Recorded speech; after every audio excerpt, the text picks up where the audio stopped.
नमस्कार फ्रेंड्स, आप देख रहे हैं सरकारी जॉब भर्ती और मैं हूं हेमंत साहू। दोस्तों, आज की जो टॉपिक बात करने वाले हैं सीजी टेट और जो है प्यून भर्ती के लिए जो गणित का टॉपिक आया है उसको हम देखने वाले हैं। तो आज की जो इस वीडियो में हम लोग टॉप 5 क्वेश्चन देखेंगे जो कि एग्जाम के हिसाब से बहुत महत्वपूर्ण हैं। तो इसी तरीके से क्वेश्चन एग्जाम में पूछे जाते हैं, खासकर से जो सीजी टेट है उसके जो प्रथम फेस है यानी कि पेपर 1 है, पेपर 2 में इस तरह के क्वेश्चन पूछे जाते हैं। तो दोस्तों, आप जो है चैनल पर अगर नया हो तो चैनल को सब्सक्राइब कर देना, बेल आइकन को जरूर दबा देना। ठीक है, चलते हैं वीडियो की तरफ। यहाँ पर देखते हैं पहला क्वेश्चन क्या है कि किरण के पास 50 रुपये तथा 100 रुपये के कुल 85 नोट हैं। यदि उसके पास कुल धन 5000 रुपये हो तो 50 रुपये के नोटों की संख्या कितनी है। सबसे पहले आपको क्या करना पड़ेगा, प्रश्न को अच्छे से समझना है। ठीक है, उसके बाद जो है हल करेंगे। क्या बोल रहा है कि किरण के पास 50 रुपये के नोट हैं। ठीक है, एक क्या है 50 रुपये के नोट हैं और एक है 100 रुपये के नोट हैं। अब हमको क्या ज्ञात करना है कि दोनों मिलाकर जो नोट है वह 85 हैं, 85 नोट हैं, जो कि यदि कुल मिलाकर धन को ज्ञात किया जाए तो फिर 5000 रुपये होता है ना। तो फिर 50 रुपये के नोट की संख्या कितनी है। बहुत ही इजी प्रश्न है। हम लोगों को यहाँ पर थोड़ा सा लंबा चौड़ा हल नहीं करके शॉर्टकट ट्रिक अपनाएंगे। ठीक है, जो आंसर में दिया गया है उसी पर हम लोग मान रखेंगे, जो कि बहुत ही आसानी के साथ बन जाएगा। दोस्तों, ऐसे टाइप के क्वेश्चन जो है सीजी टेट में पूछे जाते हैं और खासकर से व्यापम में, है ना, हमेशा पूछे जाते हैं। बस आप लोगों को समझना है, व्यापम में मुश्किल से एक क्वेश्चन के लिए 40 से 50 सेकंड का समय रहता है, इसलिए 1 मिनट 2 मिनट ज़्यादा दिमाग खपाने से अच्छा है बहुत ही जल्दी इसको हल करना है। सबसे पहले क्या करना है, देखो 50 रुपये का अगर 2 नोट होगा तो फिर 100 रुपये बनेगा और 100 रुपये का एक ही नोट है। ठीक है, तो हमको क्या करना है, इसी में मान को रखेंगे। यहाँ पर क्या बोला है, 50 रुपये के नोट की संख्या मान लो जाए ये 50 रुपये की जो नोट है उसकी संख्या 30 है। हम लोग डायरेक्ट इसी से हल करते हैं, है ना। मान जाए 50 रुपये की नोट जैसे कि 30 है, तो यहाँ पर 30 मतलब 30 नोट है गुणित किसका 50 रुपये, तो कितना आ गया इसका आंसर 5 ते 15, 1500 आ गया यहाँ पर। अब उसके बाद जो है कितना टोटल नोट बोला है 85 नोट। अब 85 में अगर 30 को घटा दे तो कितना बचा, 55 नोट बचा ना, 55। अब 55 में यहाँ पर कितना है, बाकी का नोट 100 रुपये है, तो इसको हम 100 से गुना कर देंगे। कितना आ जाएगा यहाँ पर 5 5 0 0, दोनों को जोड़ने पर क्या आ जाएगा, यहाँ पर 5 5 10 और 1 6, यहाँ पर 5 और 1 6 और 1 7 आ जाएगा। कितना आ गया 7000 आ गया। तो ये तो आंसर नहीं हुआ, गलत हो गया, है ना। तो अब ये जो हो इसको हटा देते हैं। अब मान लो जाए 50 रुपये के मान जाए 50 नोट है। अब इसको हल करके देखते हैं, यहाँ से 50 गुणित 50 कर कितना आ गया 5 5 25, 2500 आ गया। उसके बाद बचा कितना, यहाँ पर 50 में 85 को 50 में घटा देंगे कितना बच जाएगा 25, है ना, सॉरी 35 आ जाएगा। अब 35 को यहाँ पर लिख देते हैं, 100 से गुना कर देंगे कितना आ जाएगा 3500। कितना आ गया यहाँ से 5 5 0, एक बचा 3 2 5 और 1 6, ये भी नहीं आया। तो फिर हमको क्या करना है, मान लो जो है 50 रुपये के 70 नोट है। ठीक, यहाँ पर 70 नोट लिख देते हैं 50 रुपये के। कितना आ गया 7 5 3500 आ गया यहाँ पर। ठीक है, उसके बाद कितना बचा 85 में अगर 70 को घटा देंगे तो फिर बाकी का जो है 15 नोट बचा है ना। तो 15 नोट कितना हो गया 100 रुपये का है, तो फिर इसका नोट कितना आ जाएगा 1500 आ जाएगा। अब इसको जोड़ कर देखते हैं, 0 0 5 5 10 आ गए, यहाँ पर 3 1 4 1 5, 5000 रुपये आ गए। अब यहाँ पर टोटल धन की संख्या कितनी है 5000, यहाँ पर टोटल धन की संख्या कितनी है 5000। इसका मतलब जो है 70 जो नोट है वह 50 रुपये के हैं और बाकी जो 15 नोट बचे हैं वह 100 रुपये के हैं। तो कुल मिलाकर इसको गुना करेंगे तो फिर 5000 रुपये आ जाएंगे। तो इस तरीके से इसको हल करते हैं। अब प्रश्न क्या बोल रहे हैं कि 50 रुपये नोटों की संख्या कितनी है, तो 50 रुपये नोटों की संख्या कितनी है 70 है। तो इस तरीके से इसको हल करना है, ज़्यादा कुछ करने की ज़रूरत नहीं दोस्तों, आपको जैसा बोल रहे हैं वैसे ही हल करना है। इसमें ज़बरदस्ती का x और y मान के हल नहीं करना है। जो ऑप्शन दिया गया है आप उसी में मान रख दो, जो आंसर आ जाएगा बिल्कुल सही आएगा। ठीक है, तो इस तरीके से हम जो है क्वेश्चन को हल करते हैं। दोस्तों, अगर आप लोगों को मेरा पढ़ाने का तरीका आप लोगों को अच्छा लगा तो प्लीज़ चैनल को सब्सक्राइब कर देना, बेल आइकन को जरूर दबा देना। ठीक है, और चलते हैं यहाँ पर दूसरा क्वेश्चन की तरफ। दोस्तों, यहाँ पर दूसरा प्रश्न देखते हैं। यहाँ पर दूसरा प्रश्न क्या बोला गया है कि माता पिता तथा 2 बच्चों की औसत आयु क्रमशः 30 वर्ष तथा 8 वर्ष है, तो परिवार की औसत आयु ज्ञात करना है। बहुत ही इजी प्रश्न है, बहुत ही सरल प्रश्न है, आप लोगों को बस समझना है, ठीक है। खासकर से जो मैथमेटिक्स वाले होंगे तो उन लोगों को तो अच्छा लग रहा होगा, क्योंकि उन लोगों को समझ जल्दी आ जाता है ना। खासकर से जो आर्ट बैकग्राउंड के हैं और जो साइंस वाले हैं उन लोगों को थोड़ा सा टफ होता है। तो यहाँ पर समझना, प्रश्न जैसा बोल रहा है हमको वैसे ही करना है, या तो कुछ दिमाग लगाने की जरूरत नहीं, बस जैसा है वैसे ही करना है। क्या बोल रहे हैं कि माता पिता तथा 2 बच्चों की औसत आयु के क्रमानुसार 30 वर्ष 8 वर्ष है। तो यहाँ पर पहले क्या है, माता और पिता कितने हैं, 2 जने हुए, तो 2 गुणित कितना वर्ष है, 30 वर्ष बोला है, तो 30 बराबर कितना आ गया, मैंने इसके बारे में पहले वीडियो में बता दिया है, तो आप लोग समझना है ना। तो यहाँ पर 3 दूनी 60, एक एक व्यक्ति का लगभग 60 है, क्योंकि देखिए यहाँ पर हम लोगों को औसत निकालना है, ठीक है। उसके बाद क्या बोल रहा है कि 2 बच्चे, यानी कि 2 बच्चे हो गए, उसकी आयु का औसत कितना है, 8 है, तो यहाँ पर 8 लिख देंगे, बराबर कितना हो गया, 8 दूनी 16 आ गया, तो 16 आ गया, तो यहाँ पर लिख देंगे, दोनों को जोड़ देंगे, कितना आ जाएगा, 76 आ जाएगा, ठीक है। अब ये 76 आ गया, और टोटल सदस्यों की संख्या कितनी है, यहाँ पर 2 और 2 4 है। तो अब हमको क्या करना है, 76 को 4 से भाग दे देंगे, ये ठीक है।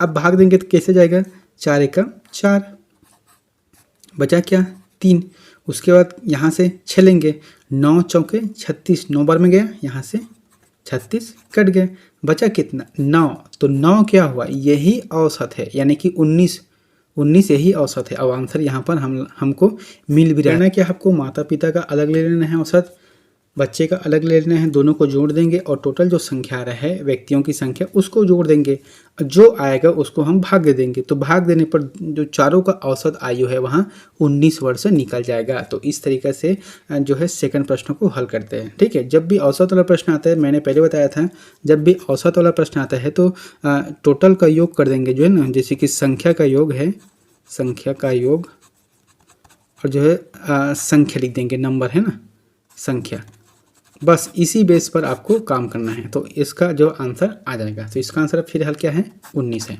ठीक है। यहाँ पर तीसरा वीडियो देखते हैं दोस्तों, यहाँ पर तीसरा वीडियो देखते हैं, बहुत ही अच्छा प्रश्न है कि कप्तान और सैनिकों को मिलाकर कुल 1200 व्यक्तियों का एक समूह एक रेल यात्रा पर कर रहा है, ठीक है, रेल यात्रा कर रहा है। यदि प्रत्येक 15 सैनिकों के लिए एक कप्तान है तो उस समूह में कप्तानों की संख्या कितनी है। बहुत ही अच्छा प्रश्न है। क्या पर देखो है ना, कप्तान और सैनिक मिलाकर कुल मिलाकर 1200 व्यक्ति हैं। अब एक ट्रेन में सफ़र कर रहा है, जिसमें क्या बोला गया है कि 15 सैनिक के ऊपर में एक कप्तान है, 15 सैनिक हैं तो एक कप्तान है, तो कुल मिलाकर इस समूह में यानी कि 1200 में कप्तानों की संख्या कितनी है। जब 15 सैनिकों पर एक है तो 1200 में कितने कप्तान होंगे। बहुत अच्छा प्रश्न है। अब इसको हम रेशियो के आधार पर भी कर सकते हैं या फिर डायरेक्ट भी हल कर सकते हैं। जैसे कि क्या बोला गया है कि 15 सैनिक है ना, 15:1 रेशियो, क्योंकि एक कप्तान है, ये सैनिक हो गया, ये कप्तान हो गया। अब हम क्या करेंगे, इसको जोड़ देंगे, क्योंकि देखो अगर हम डायरेक्ट यहाँ से क्या करते हैं 1200 को भाग दे देंगे किससे, तो 1500 से गलत आ जाएगा, क्योंकि ये 1500 में जो 1200 है इसमें कप्तानों की भी संख्या है और सैनिकों की भी संख्या है, तो इसको हल नहीं कर सकते। इसको क्या करेंगे, 15 और धन 1 बराबर क्या जाएगा 16, यानी कि 16 मिलाकर हो गया एक समूह बन रहा है। अब हमको 16 से इसको भाग दे देंगे, जो भाग देंगे वही कप्तानों की संख्या होगी। देखते हैं यहाँ पर 1200 है, भागित कर देते हैं कितना 16 है। अब 16 को भागित कर देंगे तो कितना जाएगा, यहाँ से सबसे पहले आ जाएगा 16 7 बार में जाएगा, है ना, 16 7 112, ये तो आ गया ना, 16 7 112, ठीक। उसके बाद यहाँ पर कितना बच गया, 8 बचा है, 0 लिख देंगे। उसके बाद कितने बार में जाएगा, 16 पंचे कितना होगा 80, है ना, 16 पंचे 80 हो गया, तो यहाँ से कट गए 80, ये बचा कितना 75। तो यही जो है आंसर है, यानी कि कप्तानों की संख्या 75 है, जो कि दूसरा में सही है, ठीक है। आया समझ में आप लोगों को फिर से बता देता हूँ, ठीक है। मान लीजिए बोल रहा है कि कप्तान है यहाँ पर, और जो सैनिक मिलाकर जो है 1200 हो रहे हैं। अब हमको ज्ञात करना है कप्तान की, जबकि बोला क्या गया है कि 15 सैनिकों में एक जो है कप्तान है। अब इसको जोड़ देंगे क्योंकि 16 आ गया, मतलब 16 का एक समूह बन रहा है जिसमें एक कप्तान है। अब अपने को 16 को जो टोटल सैनिक है यानी कि व्यक्ति है उसे भाग देंगे। जब भाग देंगे तो उसमें जो आंसर आएगा वही जो है कप्तानों की संख्या होगी। तो इस तरीक़े से इसका जो आंसर आ जाएगा 75 रहेगा, जो कि बहुत ही आसानी तरीक़े से बन गया है। ठीक है, इतना तो आ गया आप लोगों को समझ, बहुत ही ईजी तरीके से चल रहा है क्वेश्चन आंसर। अब देखते हैं चौथा क्वेश्चन क्या है। दोस्तों यहाँ पर चौथा प्रश्न देखते हैं। उससे पहले दोस्तों अगर चैनल पर नया हो तो प्लीज़ चैनल को सब्सक्राइब कर देना। अब यहाँ पर देखते हैं चौथा प्रश्न कि 3 अनुक्रमित संख्याओं का योग 333 यानी कि 333 है। अंतिम 2 संख्याओं का योग क्या होगा अंतिम 2 संख्याओं का योग। देखो इसका जो है बनाने का 2 तरीका है। अब आपको मैं दोनों तरीका बता रहा हूँ। ठीक है, इसमें करना क्या है, आपको सबसे पहले देखना कि अनुक्रमित मतलब होता क्या है। अनुक्रमित मतलब लगातार, जैसे कि 1 2 3 4 5 6, ये क्या है, ये अनुक्रमित है। अब जैसे कि 3 अनुक्रमित लगातार बोल रहे हैं तो ये भी आ सकता है, ये भी आ सकता है, ये भी आ सकता है, ये भी आ सकता है, या फिर 99 हो गया, 100 हो गया, 101 हो गया, ये भी तो क्रमित है ना। कुल मिलाकर क्रमांक होना चाहिए, लगातार होना चाहिए। तो इसमें यही कहा गया है। अब 3 अनुक्रमित संख्याओं का योग 333 है, तो अंतिम 2 संख्याओं का योग क्या होगा। तो ऐसे प्रश्न आते हैं तो आपको मैं थोड़ा सा लॉन्ग कट वाला बता देता हूँ ताकि आप लोग अच्छे से समझ सको। ठीक है, देखो यहाँ पर क्या आ जाएगा, मान लीजिए 3 क्रमिक संख्याओं का योग क्या है, 333 है। तो पहला क्रमिक संख्या मान जाए 1 से मान लेते हैं। अब योग बोल रहा है यहाँ पर, है ना। रुको थोड़ा सा, यहाँ पर पहले लिख लेते हैं हम लोग कि x हो गया, दूसरा क्या होगा x प्लस 1 हो गया, तीसरा क्या हो गया x प्लस 2 हो गया, बराबर कितना हुआ 333। है समझ में। अब यहाँ पर क्या बोला गया है कि योग कला है, तो योग करेंगे तो यहाँ पर प्लस डाल देंगे, यहाँ पर प्लस डालेंगे तभी तो आएगा 333। अब इसको क्या करना है, x मतलब 3x है प्लस एक संख्या यहाँ पर 2 लिखा है तो 3 है ना, 2 अब कितना हो गया 3, बराबर कितना आ गया 333। अब देखो यहाँ पर जो प्लस है यहाँ पर हम 3x लिख लेते हैं, बराबर जब 3 को इधर पक्षांतर करेंगे तो इधर धन है तो क्या आ जाएगा, माइनस में चला जाएगा। जब इसको हम माइनस करेंगे तो कितना आ जाएगा 330 आ जाएगा, है ना। इधर ट्रांसफर कर दिए माइनस में क्योंकि इधर प्लस है, तो कितना बच गया 330 आ गया। अब यहाँ पर 3x है जो कि इधर कितना है 330 है, तो एक से इधर लिखेंगे और यहाँ पर क्या है n2 है, गुना है, तो गुना जब इधर जाएगा तो क्या आ जाएगा, भागफल में बन जाएगा, है ना। यहाँ पर भाग हो जाएगा। देखो यहाँ पर अगर प्लस है तो इधर में जाके माइनस हो गया, अब यहाँ पर गुना है तो इधर जाके भाग हो जाएगा। तो फिर 330 भागित 3। अब इसको हल कैसे करेंगे, एक बार में चला गया, यहाँ पर ये भी एक बार में चला गया, कितना आ गया 110। ठीक है, x बराबर क्या आ गया, x बराबर 110 आ गया। अब हमको इधर मान रख देना है, x बराबर क्या आ गया, यहाँ पर 110 आ गए हैं। ठीक, उसके बाद है x प्लस 1 यानी कि 110 में 1 जोड़ देंगे कितना आ जाएगा 111 आ जाएगा। 110 में जो है 2 जोड़ देंगे तो कितना आ जाएगा 112 आ जाएगा। तो यही तो आंसर है। अब यहाँ पर लिख लेते 110 है, उसके बाद 111 है, उसके बाद 112 है। ये आ गया 3 क्रमगत संख्या, आया ना 3 क्रमगत संख्या। ठीक है, अब बोला क्या गया है, अंतिम 2 संख्याओं का योग क्या होगा। तो अंतिम 2 संख्या क्या है, ये हो गया। तो अंतिम 2 संख्याओं का योग क्या होगा, इसका जो आंसर आ जाएगा यहाँ पर देखना, बराबर 2 2 अब 1 2 1 3 223, जो कि चौथा नंबर का आंसर सही है। तो इस तरीके से हल करते हैं। मान लो जो अगर पूछ देता कि सामने का 2 अंकों का संख्या का योग, तो दोनों को जोड़ दो। मान लो पूछ देता कि बीच का जो संख्या है उसकी संख्या है, तो इसको भी जोड़ दो। अब यहाँ पर 3 अनुक्रमणगत है, इसकी जगह अगर 5 रहता तो हम उसी तरीके से करते, x प्लस 3 x प्लस 4 इस टाइप पे करते हैं, है ना। लेकिन आ गया ये 233, यही इसका आंसर है। अब इसको शॉर्टकट कैसे तरीका है, मैंने पहले बताया था कि जो औसत होता है वह बीच का रहता है। ठीक है, अब मान लीजिए 3 क्रमगत जो अनुक्रमांक है उसको हमको पता नहीं, कुछ भी अंक हो सकता है, और यहाँ पर कितना है 333 है। तो हमको क्या करना है, टोटल योग का मैंने पिछले जो क्वेश्चन है उसमें बताया था, टोटल योग कितना है 333 है, और टोटल संख्या कितनी है 3 है यहाँ पर, है ना। तो इसको हम भाग देंगे तो कितनी बार में चला गया 1 1 1। ठीक है, ये कट गया, आंसर क्या आ गया 1 2 3। तो ये जो संख्या है वहाँ बीच का होगा, औसत यही जो है बीच में आ गया।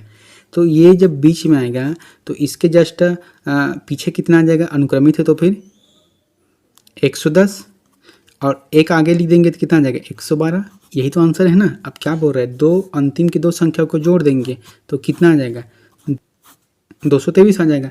तो यही तो आंसर है इसका। तो इसी तरीके से इसको हल करते हैं, ज़्यादा कुछ नहीं, बस समझना बस है। आप समझ गए तो फिर अच्छी तरीके से यहाँ बन जाएगा। ठीक है, चौथा जो है क्वेश्चन तो हो गया। अब जो है पांचवा क्वेश्चन देखते हैं जो अंतिम क्वेश्चन है। ठीक है दोस्तों, पांचवा जो प्रश्न है वहाँ रेलगाड़ी वाला प्रश्न है, जो कि हर एग्ज़ाम में CGPSC हो, व्यापम हो, SSC की तैयारी कर रहे हो, CTET की तैयारी कर रहे हो, फिर कुछ भी तैयारी कर रहे हो तो फिर उसमें काम आएगा। रेलवे वाला प्रश्न हमेशा पूछे जाते हैं। पहले प्रश्न को अच्छे से समझ लेते हैं, पढ़ लेते हैं। क्या बोल रहा है कि एक रेलगाड़ी 125 मीटर लंबी है। मान लो जो ये रेलगाड़ी है, ठीक, ये रेलगाड़ी है। अब ये रेलगाड़ी है, बोल रहे हैं 125 मीटर है। कितना है, 125 मीटर है। ठीक है, यदि रेलवे लाइन के किनारे लगे किसी पेड़ को यहाँ गाड़ी जो है रेलगाड़ी 30 सेकंड में पार कर देती है तो रेलगाड़ी की चाल क्या है। अब देखो, रेलगाड़ी 125 मीटर, अब मान लो यहाँ पर पेड़ लगा हुआ है, ये पेड़ लगा हुआ है। अब इसको पार करना है, यानी कि जो इतना है वहाँ इस साइड आ जाएगा, यहाँ तक आ जाएगा, तभी पार होगा ना, तभी पार होगा उसको। तो बोला क्या है, 30 सेकंड में पार कर देते हैं। तो रेलगाड़ी की चाल क्या है। अब चाल का फार्मूला क्या कहते हैं, चाल बराबर क्या कहते हैं, दूरी बटा समय। यही तो रहता है ना हमेशा, दूरी बटा समय हो गया। अब एक ये देखना है, हमको यहाँ पर गुना करना है। ये फार्मूला को आपको याद रखना है। अब सबसे मेन टॉपिक को बता रहा हूँ, सबसे मेन पॉइंट को बता रहा हूँ कि हो क्या रहा है। जब भी चाल को किसी किलोमीटर से, चाल क्या है यहाँ पर मीटर है ना, लेकिन हमको क्या करना है, जैसे कि चाल को किसी किलोमीटर से अगर मीटर प्रति सेकंड में गुना करते हैं तो 5/18 से गुना करते हैं। ठीक है, 5/18 लिखते हैं। लेकिन अगर मीटर प्रति सेकंड है उसे किलो घंटा में बनाते हैं तो 18/5 होगा। यहाँ पर आ जाएगा 18/5 आ जाएगा। अब क्यों यहाँ बता रहा हूँ, क्योंकि यहाँ पर रेलगाड़ी कितनी है, मीटर में है, सेकंड में तय कर रहे हैं तो हमको किलोमीटर में निकालना है, तो 18/5 है। अगर यहाँ पर जो है किलोमीटर में रहता है, यहाँ पर घंटा में रहता है, यहाँ पर जो है कि क्या आ जाता है, 5 ऊपर और 18 नीचे रहता है। तो यही एक तरीका है जिसको आपको याद करना है, ये जो है आपको याद करना पड़ेगा। ठीक है, अब इसमें हम लोग मान को रखेंगे। तो चाल क्या है, हमको चाल को ज्ञात करना है। तो चाल बराबर दूरी क्या है, देखो इसमें दूरी नहीं दिए गए हैं क्योंकि दूरी जो है ट्रेन की लंबाई है। ट्रेन की लंबाई कितनी है, 125, यानी कि ये पेड़ को क्रॉस करने में ट्रेन जो है खुद की दूरी तय करेगा तभी तो पार होगा। तो दूरी बराबर हो गया 125 मीटर बटा समय कितना है, 30 सेकंड में पार कर रही है, गुना क्या है फार्मूला, 18/5 है, बटा यहाँ पर 5। अब इसको क्या करना है, आप इधर से गुना कर दो, आप इसको गुना कर दो, जो आएगा उसको हम भाग दे देंगे। लेकिन इसको हम डायरेक्ट कर सकते हैं। डायरेक्ट कैसे करेंगे, जैसे कि 6 कम 6 6 दूनी 12, 6 तिया 18, 3 बार में गया। यहाँ पर कितना गया, 6 पंचे 30, 5 बार में गया। अब यहाँ से 5 एकम 5 हो गया, 5 दूनी 10, बचा 5 इधर, 2 इधर, 5 पंचे 25, यानी कि यहाँ पर क्या आ गया, 25 आ गए है ना, यहाँ पर 25 आ गया। अब यहाँ पर जब 25 आया है तो इधर कितना बचा है, 5 है, तो 5 एकम 5, अब इधर आ गया 5 पंचे 25, तो 5 इधर आ गया। अब बचा क्या, 5 इधर और 3 इधर, तो दोनों को गुना कर देंगे, कितना आ गया, 5 तिया 15। तो यही जो 15 है किलोमीटर प्रति घंटा, किलोमीटर प्रति घंटा के हिसाब से चल रहा है, जो कि दूसरा नंबर का आंसर सही है। तो दोस्तों इस तरीके से इसको हल करना है, ज़्यादा कुछ नहीं, पहले बताया हूँ, जो जैसा हो रहा है बस वैसे करना है आपको। और देखो एक चीज़ जो बताता हूँ, यहाँ पर जब भी चाल ज्ञात करते हैं तो दूरी बटा समय हो गया। ठीक है, उसमें जो है अगर घंटे में, यहाँ देखो यहाँ पर अच्छा बता देता हूँ, जैसे किलोमीटर घंटे में ज्ञात करना है तो आपको क्या करना है, 18/5 लिखना है। अगर मीटर प्रति सेकंड में यहाँ पर दिया रहता है तो आपको 5/18 कर देते हैं। उसके बाद जो दिया है उसको काट छांट करके जो आंसर आएगा वही इसका आंसर हो जाएगा। तो ये जो है सामान्य क्वेश्चन है जो कि बहुत अच्छे हैं। जैसे जैसे बढ़ेगा वीडियो वैसे वैसे आप लोगों के लिए हार्ड क्वेश्चन आएगा। तो फिर जो है सबसे पहले बेसिक से सीखते हैं ताकि अच्छे से समझ आ सके। ठीक है, तो आज की जो 5 वीडियो है, 5 क्वेश्चन कंप्लीट हो गए हैं। वीडियो अच्छा लगा तो चैनल को सब्सक्राइब कर देना और जो है वीडियो को कंटिन्यू देखते रहना। ठीक है, जो है CGTET के बाद मैं असिस्टेंट टीचर का भी कंटिन्यू चालू करूँगा वीडियो बताने के लिए। तो फिर मिलते हैं नेक्स्ट वीडियो में नई जानकारी के साथ। Thank you.